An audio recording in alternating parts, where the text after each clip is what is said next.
Eenyummaa guutuun fakkeenya kan nuuf ta'u jaalalaaf bitamuu kan isarraa barru jibbaaf ofii laatiin gonkumaa ati kan Kiristoosummaa. Eenyummaa guutuun fakkeenya kan nuuf ta'u jaalalaaf bitamuu kan isarraa barru jibbaaf ofii laatiin gonkumaa ati kan Kiristoosummaa.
Mana kana immoo irratti dhimma seenaa maras keessachuuf jedhanii humna dhabanii akka kanaa godhanii dhiisan. Kichiniin isaaniis immoo intanaan qabu. Isaanis eeyyee. Na akka maras keessanii kanatti himne kichisiin isaaniis immoo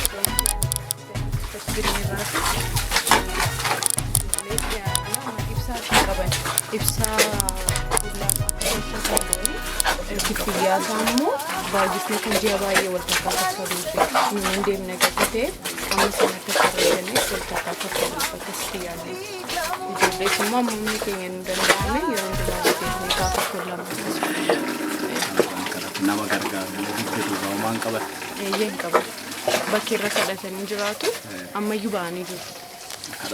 Eeyyee nu eegaa jennee turre garuu ba'anii jiru. Asuma jiraata turan har'aa turan asuma akkasumatti budu waan silleef kana sakkiin eeyyee nu gaafa laalleeyyuu bokkaan irra bu'ee jira gaafa nu dhufne lafti kun dhoqqeedha ture dhoqqee bisaa kana keessatti waan irra bulan qaban isaatis firaashii binnee gaafa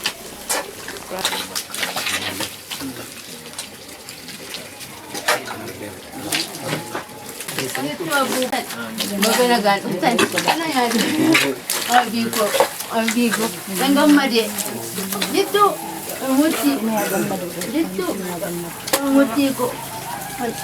muti ko bulo waaqayyo dina ebis waaqayyo nu kadhattanille wani kin walka ajette gana waaqayyo nu kadhattanille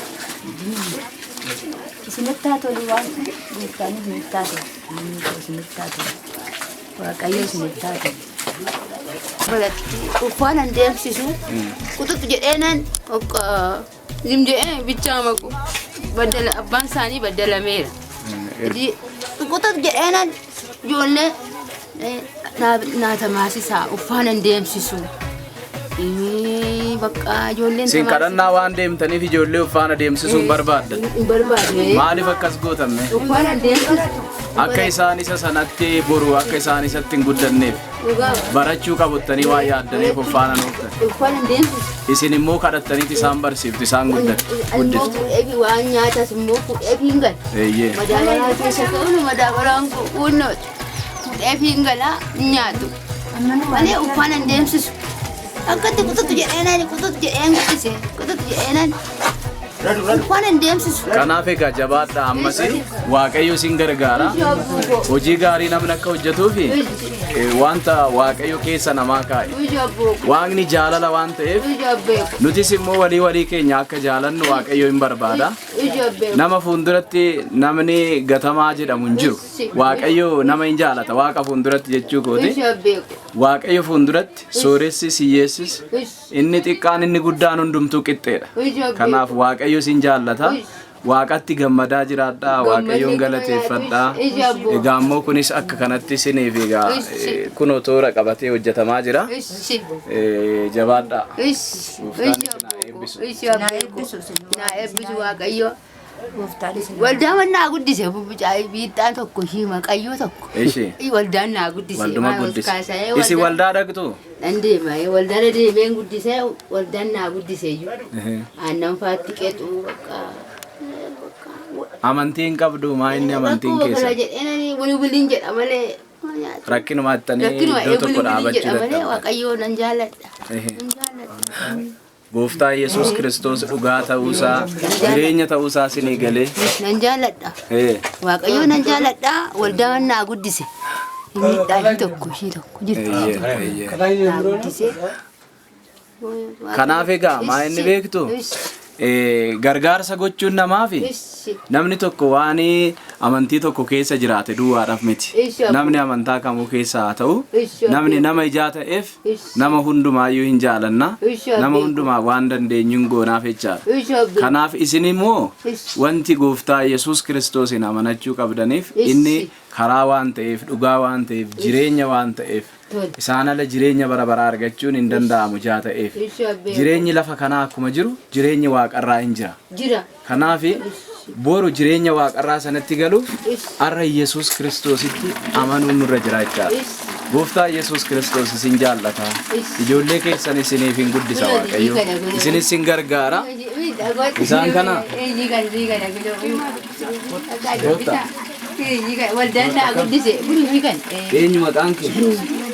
Gadi Waaqayyo si haa eebbisu. Atoo eenyu maqaan? Waldaan ijoolleen guddise. Qaadeedha? Qaadeedha. Waaqayyo si haa eebbisu eebbifama. Guddadhaa.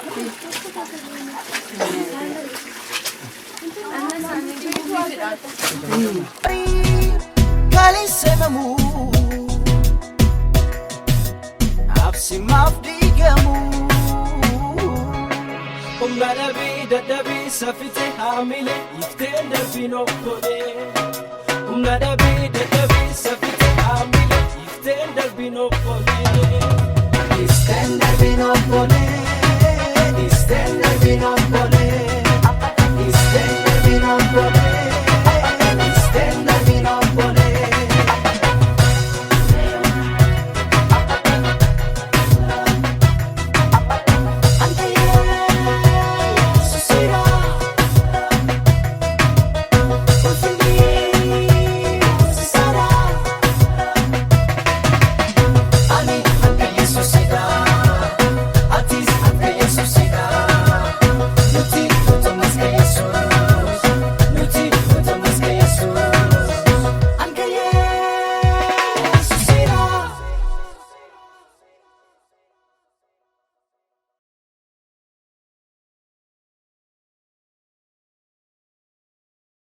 Boleessa kee jireenyaanis gadi ta'e innitiin ol kaasi malee innitiin ol kaasi malee innitiin ol kaasi malee obboleessa kee jireenyaanis gadi ta'e innitiin ol kaasi malee innitiin ol kaasi malee innitiin ol kaasi malee. Innis nama ture erkesi maalo maaliif dalgalalta erkesi maalo. hiniyoome malee erkisi maalo maaliin isa caalta erkisi maalo bifa waaqaa uffate erkisi maalo dhalatee ranniso erkisi maalo darbatteen adeemine erkisi maalo ilaaliin fokkiso erkisi maalo.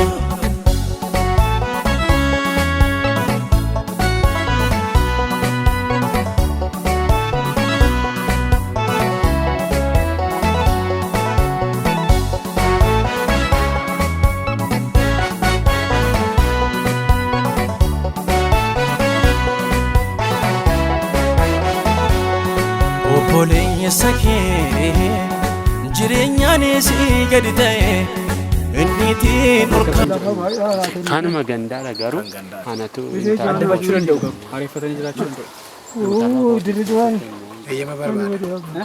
Eeyyama barbaada. Eeyyama jiraatiin irratti jijjiiruu danda'a.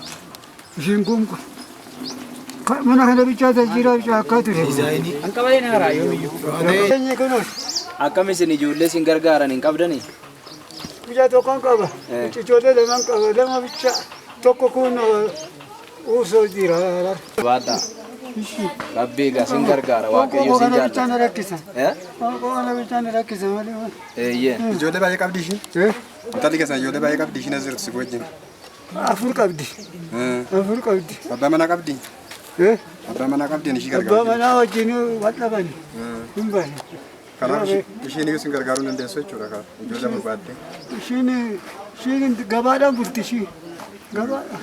isheen akkam beektaa kun Diriiraa jiru. Maali inni kaasi malee innitiin ol kaasi malee innitiin ol kaasi malee obboleessa kee jireenyaanis gadi ta'e innitiin ol kaasi malee innitiin ol kaasi malee.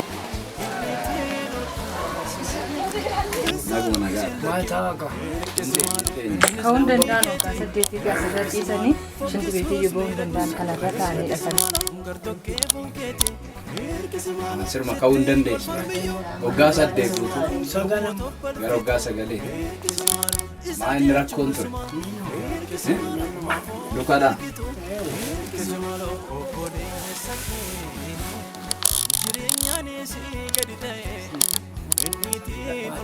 Eeyyee. Firaashii ansoolaa gisee isinii hafan.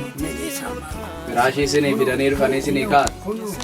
Uffata waaqayyoof galannaa ta'e. Isatu beekama nama miti. Amma gammadu. Isaanis immoo ana jedhanii miti isaa jedhaniiti. Dhugaadha. Namni immoo biddira isaan dhabu. Waaqayyo gatii namaa deebisa miti. Kan kenne kennaaf. Waaqni immoo hundumaan kan siyaasa kan kenne nama tokko. Nama tokko. Kan isin ammas fidee sun. Maalitti na beekti. Jaalala waaqayyo gaariidha yaadi keessanii sirriidha.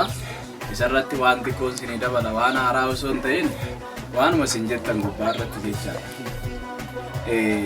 Waan hundumaarra kan caalu jaalala. Jaalalli jiraannan namni waan qabu waddaan qooddatee wajjin jiraachuu danda'a. Jaalalli jiraannan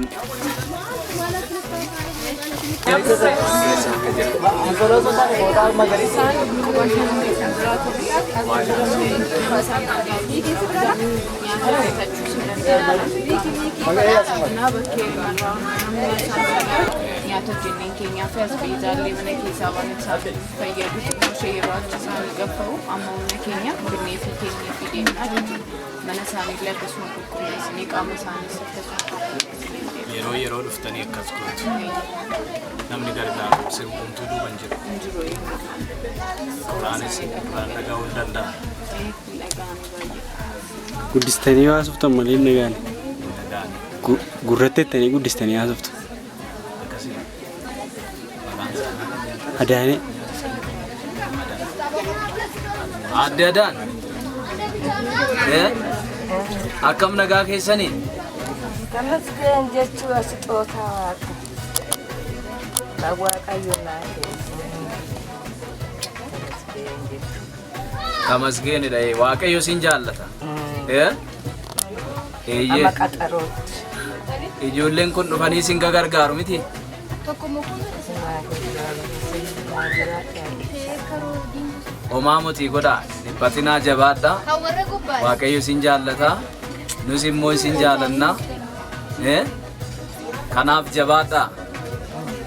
Sinaa jabeessu. Oddonaa.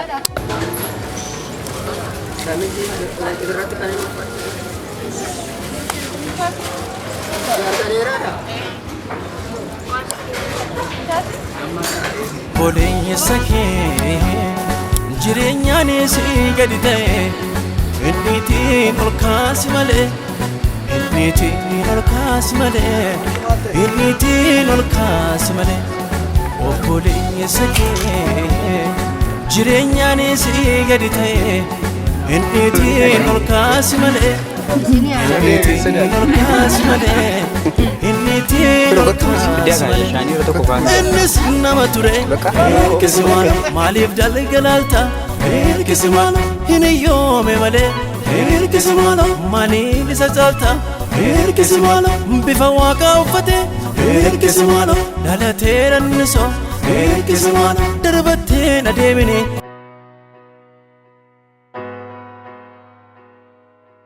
Eenyummaan isaa guutuun fakkeenya kan nuuf ta'u jaalalaaf bitamuu kan isarraa barru jibbaaf ofii laatiin gonkumaa ati kan Kiristoosummaa.